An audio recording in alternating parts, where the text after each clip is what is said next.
Buenas, bienvenidos a este primer video y sin extenderme, quiero hablar un poco sobre Zelda Majora's Mask, un juego con el legado de ser uno de los mejores juegos jamás concebidos por su historia tan profunda y edgy. Aunque desde la primera vez que lo vi siempre pasó algo desapercibido para mí y no fue hasta que lo jugué que me di cuenta de que las críticas nunca hablan todo acerca del juego, así que con este video busco analizar si este juego realmente fue tan bueno como muchos dicen. Antes de pasar al primer punto primero, debo aclarar que este análisis no puede ser realmente tan objetivo como muchos creen que se puede, debido a que yo experimenté el juego a mi manera, por lo que si estás en acuerdo o desacuerdo con alguno de mis argumentos puedes dejar tus pensamientos en los comentarios. También aclaro que en este video no tomaré en cuenta el remake de 3DS porque no venimos a hablar de eso, pero lo menciono por si acaso.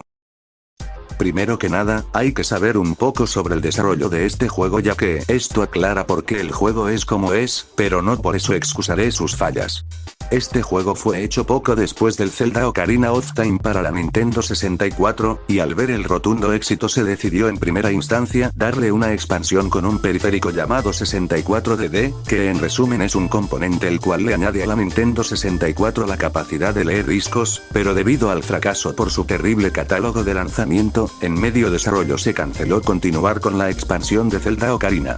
En paralelo un juego de Zelda aparte se estaba planeando, ya que cierta parte del equipo decidió que era mejor idea hacer otro juego, y en lo que se cree fue una broma entre desarrolladores, se optó por crear ese juego en un solo año, así que valiéndose del motor de Ocarina of Time se comenzó con el juego.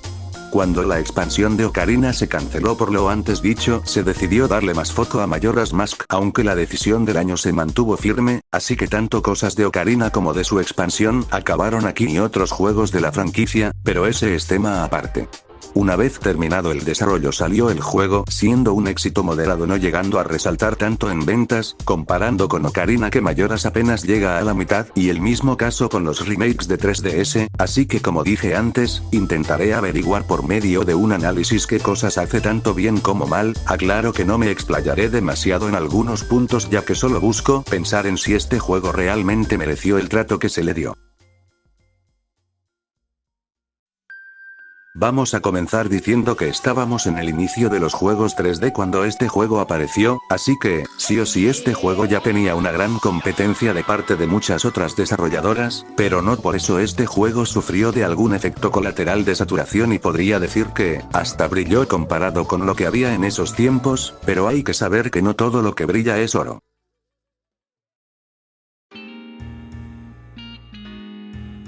No quiero extenderme tanto en esto porque nunca he sido de tirar piedras por la música o los gráficos si no afectan en algo realmente grave, pero sería tonto no hablar sobre ellos solo por mi indiferencia. Por un lado, ambos aspectos tienden a hacer cierta reutilización a Ocarina of Time, lo que no está mal ya que no es necesario reinventar todo si funciona y no termina siendo lo mismo si no se abusa de ello. La música tiene un uso distintivo y de hecho aun si la mayor parte del tiempo es música nueva no me quejaría de oír la misma ambientación, valga la redundancia, ambientando algo distinto. Lo mismo opino sobre el apartado visual, me encanta cómo a pesar de que es lo mismo un cambio en la paleta de colores crea esa conocida estética oscura que tiene el juego también lograda.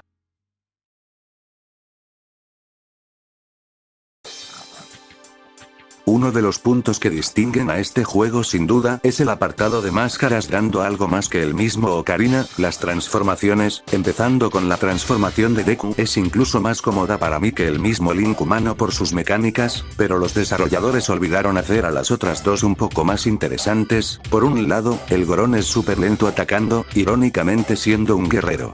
Cosa que no importaría tanto gracias a su habilidad para convertirse en bola que lo hace veloz, pero al requerir de una zona amplia y sin irregularidades en el suelo, lo hacen una característica que solo usaría para momentos donde no haya de otra. El Zora no está tan mal por su dinámica con el agua, aunque nuevamente repite el pésimo desempeño en peleas, pero no es algo que realmente importe si solo usas a estas transformaciones únicamente para lo que son y no te fuerzas a usarlas en otras zonas.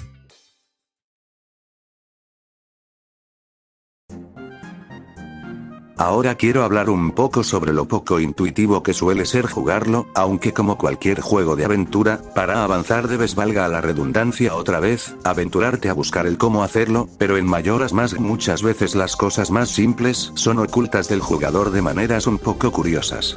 Para que me entiendan, una cosa es un acertijo elaborado, una zona que explícitamente es mencionada, pero debes buscar. Que en una situación sin salida tengas una mínima pista de algo y bueno, creo que se entiende mi punto. Pero otra cosa es que te dejen a tu suerte sin pistas, de siquiera saber cómo poder avanzar. Esto ocurre básicamente desde las montañas hasta el fin del juego. Como ejemplo podría mencionar secuencias como encontrar el Salón Zora, que debido al posicionamiento de las mareas, pueden hacerte pensar que eso es solo decoración, o la existencia del agua termal, que en ningún momento se menciona, y al menos a mí no se me hace obvio que profanando una tumba obtendré agua. Aquí no condeno tanto al juego porque no sé si solo me pasó a mí, pero si paso, no te sientas mal por ello, y más por la mazmorra de la bahía y su jefe horrible.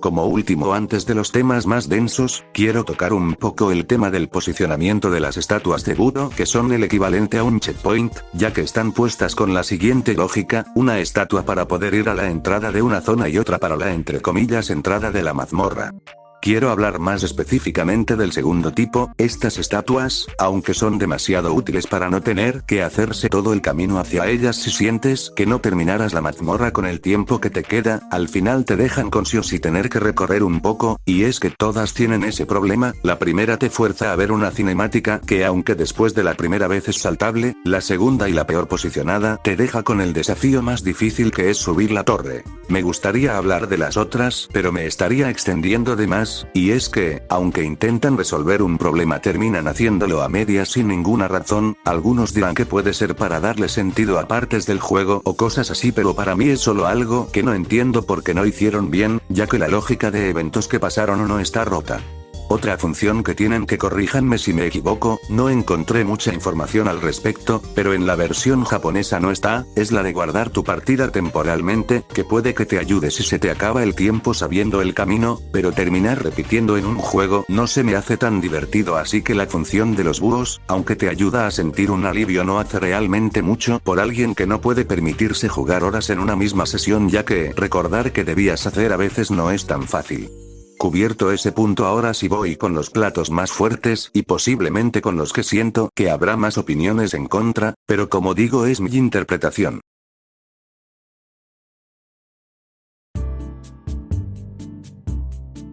La mecánica principal de este juego, hasta donde investigué, es original en el mundo de los videojuegos, por lo que fue el primero en hacerlo, y así como los primeros aviones no fueron perfectos, esta idea tampoco lo fue. Para esto debo dar un pequeño resumen de la mecánica. Este juego se basa en cómo una tierra que no es Hyrule será destruida en 3 días, pero gracias a Zelda y otros personajes Link logra hacerse paso para evitar la tragedia, pero él tendrá que regresar el tiempo para poder conseguir el poder que le ayudará a lograr esa meta, perdiendo en el camino todo progreso a excepción de algunos objetos con cada reinicio. Esta mecánica de regresar el tiempo me parecía al inicio una buena idea, ya que queda bien con un juego como los de la saga Zelda, aventurándose en un lugar desconocido intentando avanzar sin quedarse sin tiempo.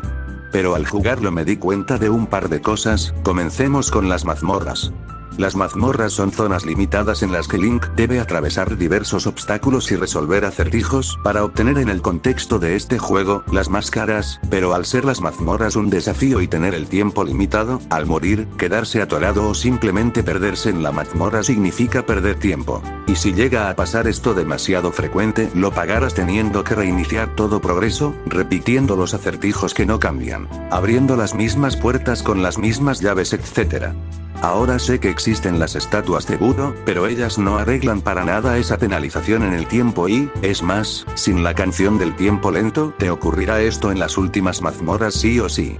Pero el hecho de que debas repetir creo que no funciona tan bien en juegos de este tipo, ya que analizando un poco no hubo juegos después que implicaran cosas como el rehacer cosas de la misma forma por X razón, dejando de lado el esperpento del templo del mar de Phantom Hourglass. Así que, aunque está buena la idea de una mecánica nueva, creo que pensar en que el tiempo es algo que no todos tienen de sobra pudo haber traído ideas para que esta característica hubiese sido mejor.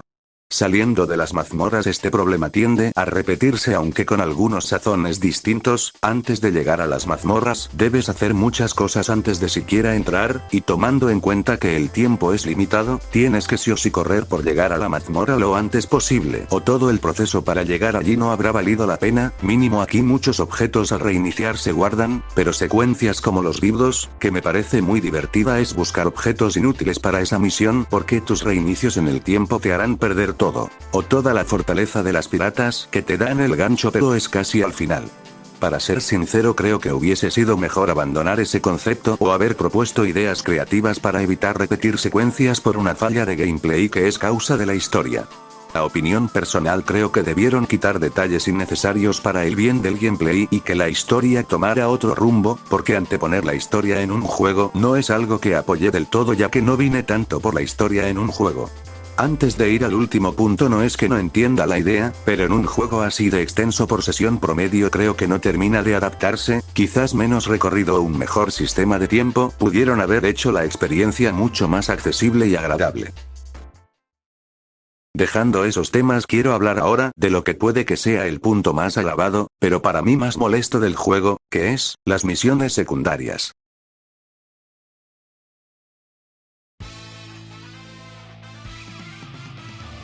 Este problema lo pude haber abarcado junto a porque la mecánica del tiempo no está tan buena como dicen, pero debido a que esta razón combina varias partes del juego, creo que es mejor abordarlo en su propio punto. Antes de cualquier cosa, las misiones en todos los Zelda que he jugado son un pilar clave para extender un poco el juego, en caso quieras desestresarte de la historia principal o alguna otra razón, y ese juego no es la excepción. Pero, las misiones debido a la mecánica del tiempo tuvieron que adaptarse también, haciendo que sufran una modificación respecto a otras entregas, en este caso, teniendo cosas como horarios y limitantes. Para dar a entender bien lo que intento decir, las separaré en varias clases. Las que puedes hacer casi siempre, que son las que podrás hacerlas a cualquier hora y día, con algunas excepciones que se bloquean en las últimas horas del último día. Luego tenemos las que solo puedes hacer a una hora en específico. Estas solo estarán disponibles en un intervalo de tiempo. Con estas no tengo tantas quejas, aunque algunas no tienen ningún tipo de indicio de que pasó algo, o perdiste algo. Mi problema no es tanto que no sean evidentes, ya que por algo están en un juego de aventura, pero si quieres hacer esa en específico, ni los mismísimos saltos de tiempo te ahorrarán de tener que esperar hasta que llegue a dicha hora, que tener que esperar para una misión no se me hace nada divertido, y lo peor es que tienen una variante que ahora se le añade algo objetivamente peor. Las que, aparte de tener que hacer a cierta hora o no, son compuestas de varios pasos. No trato de decir que tiene algo de malo tener que hacer varias cosas porque la recompensa puede que lo valga, pero si tienes en cuenta el factor de intervalos de tiempo, puede que muchas misiones te tengan solo en esperar hasta varios minutos. Encima de esto, muchas de estas, como la de la anciana de la medianoche o las de Anju y Café, tienen cosas que no te dicen, y si tenemos en cuenta que no hay pistas de qué seguirá, pues la verdad hasta son un desperdicio quedarse solo con finales inconclusos.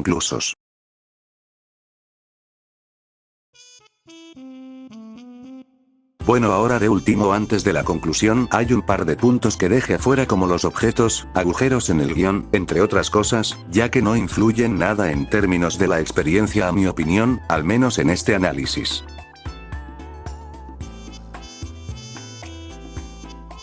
En conclusión, este juego, a pesar de que tenía unos enormes zapatos que llenar en su tiempo, se arriesgó a traer algo nuevo para la saga, y aunque no le salió del todo bien, igual mueve a la trama de una manera interesante. Eso sí, me hubiese gustado un mejor balance con respecto a historia y gameplay. Por otro lado, los pequeños defectos que fui mencionando son cosas pequeñas que, si bien no son excusables, creo que lo entretenido logra opacar bastante bien, aunque sí recomendaría un poco las guías por lo poco intuitivo que es, y más en las últimas zonas, o directamente jugar al remake de 3DS que corrige en parte eso. Concluyó que el juego es bastante bueno, aunque diría que es algo que apreciarás más si te gustan los juegos difíciles y con tintes emocionales, ya que no tener esto en cuenta puede que el juego hasta te sea un poco aburrido porque es distinto de los demás juegos de Zelda. Sin nada más que decir, si llegaste hasta aquí te agradecería un poco de apoyo con un like y suscripción, ya que apenas inicio. Sin nada más que decir, buenas noches o lo que sea.